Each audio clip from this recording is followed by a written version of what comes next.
Anak cucu yang cintai dan Bapak Ibu, saudara-saudara yang hormati, kembali berjumpa lagi dengan Eyang Kris di dalam video Eyang, yaitu biografi Wayang Purwo. Baik tokohnya sekarang adalah Idropo atau Resi Idropo. Dia seorang begawan. Ternyata Resi Idropo ini sebagai sesepuh di sebuah negara kecil. Negara kecilnya itu namanya adalah Giripuro. Ya, Giripuro. Dia punya seorang anak namanya Rawat. Jadi bapaknya namanya Idropo, anaknya namanya Rawat. Dia adalah menjadi sesepuh di situ. Itu tugasnya adalah memberikan korban kepada rajanya. Ya, memberikan korban kepada rajanya. Rajanya itu namanya adalah Prabu Boko. Wah, semuanya itu sama mengeluh-ngeluhkan, semuanya itu sama menghormati sama yang namanya Resi Idropo itu. Dia membenci sekali sama ininya, sama rajanya. Loh, kok bisa begitu, kenapa? Iya, karena ternyata rajanya itu setiap hari Respati. Hari Respati itu sama dengan hari Kemis. Dia minta korban. Korbannya apa? Orang korbannya. Jadi dia itu makan orang.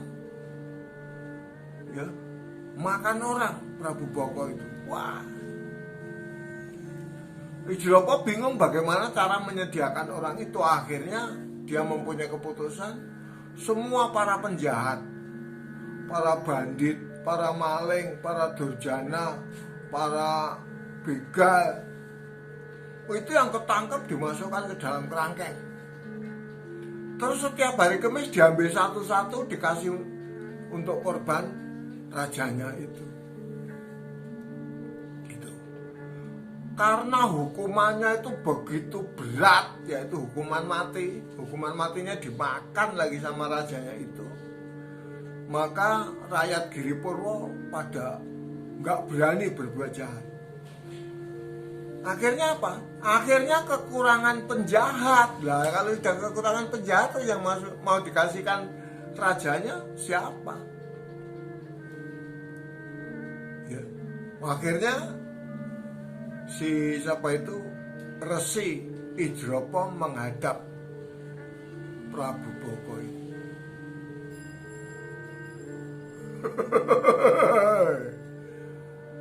Pucleng please lanat cek-cekan ya. Titiang Kolodro Mas Patik Raja Dewa.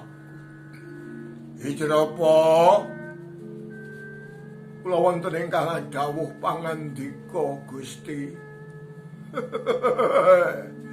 Kenapa iki dina Respati ora ana panganan, ha?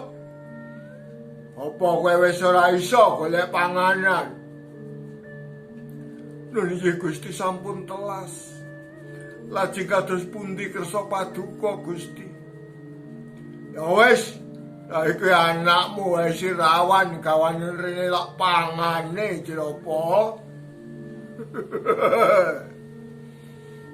Jadi ternyata dia tanya, apa kamu sudah nggak bisa menyediakan makanan lagi? Ini udah hari Kamis.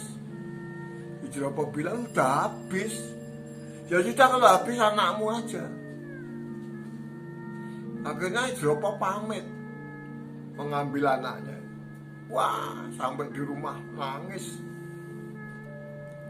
Orang-orang kampung pada nangis semua. Bagaimana? Karena ternyata Rawan lah yang akan menjadi giliran dimakan sama Prabu Boko itu. Baru sedih-sedihnya nangis, Pandowo lewat. Karena Pandowo itu kan tersingkir, Pandowo terbuang dari negara Astina selama 13 tahun. Lewat situ. Puntadewa ngomong sama Bimo,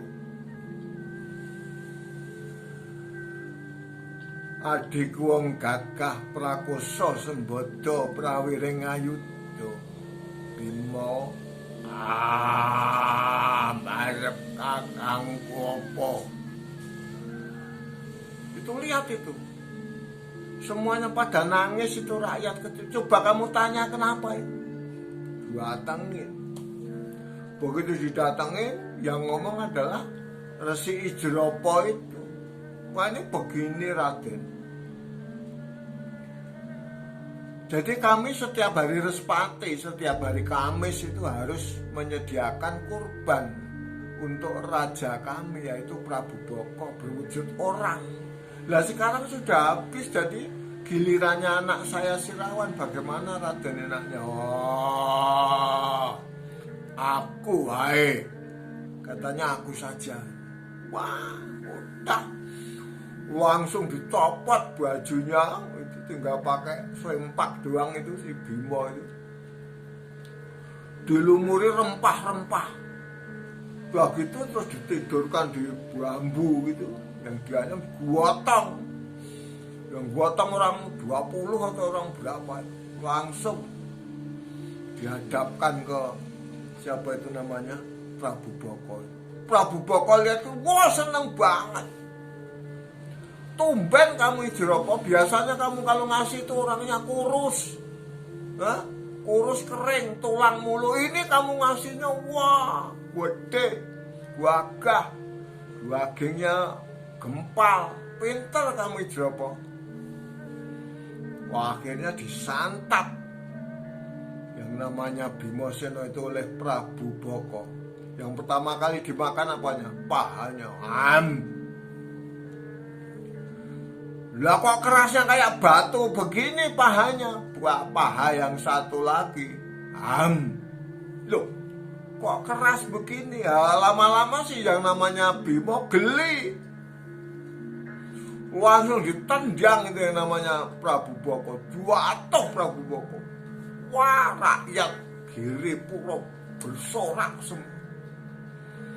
Dia belum pernah lihat yang namanya Prabu Boko itu jatuh, itu belum pernah lihat. Baru sekali itu. Wah.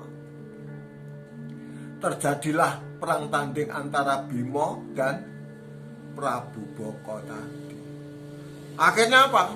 Akhirnya Prabu Boko dipegang lehernya pakai tangan kiri, langsung perutnya ditusuk sama kuku Ponconoko. Cedak. Wah, keluar. Apa itu yang namanya usus, yang namanya darah keluar. Akhirnya Prabu Boko mati. Ijropo yang bagi sesepuh itu dia bilang gini, begini Raden, kami atas nama rakyat seluruh Giripuro mengaturkan terima kasih kepada Raden. Nanti ini kerajaan Giripuro ini, kalau Raden sudah punya kerajaan sendiri, ini berada di bawah perintah kerajaan Raden, menjadi kerajaan atau negara taklukan Raden. Ya, kecuali itu yang pertama. Yang kedua, saya dan anak saya mau jadi tower dalam perang Bratayuda.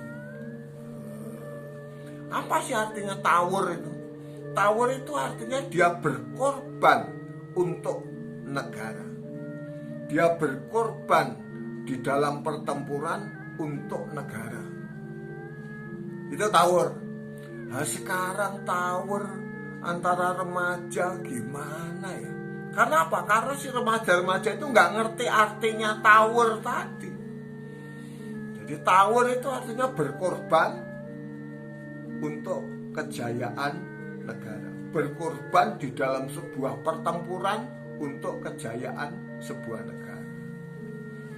Itu nanti akan diceritakan di dalam perang Bharatayuda Jayabinangun ini, antara Ijropo dan Rawan memenuhi janjinya. Nah, setelah gitu semua, Pandawa pergi dari situ. Wah, dibawain makanan, dibawain sama Ijropo. Yang seperti apa sebetulnya yang namanya Resi Ijropo itu?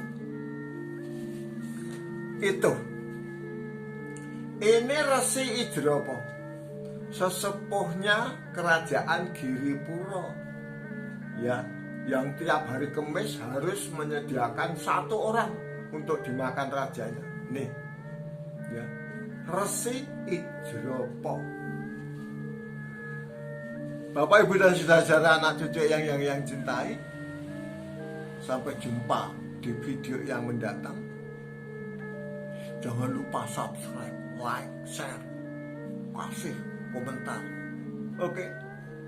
Sampai jumpa anak cucuku. Dah.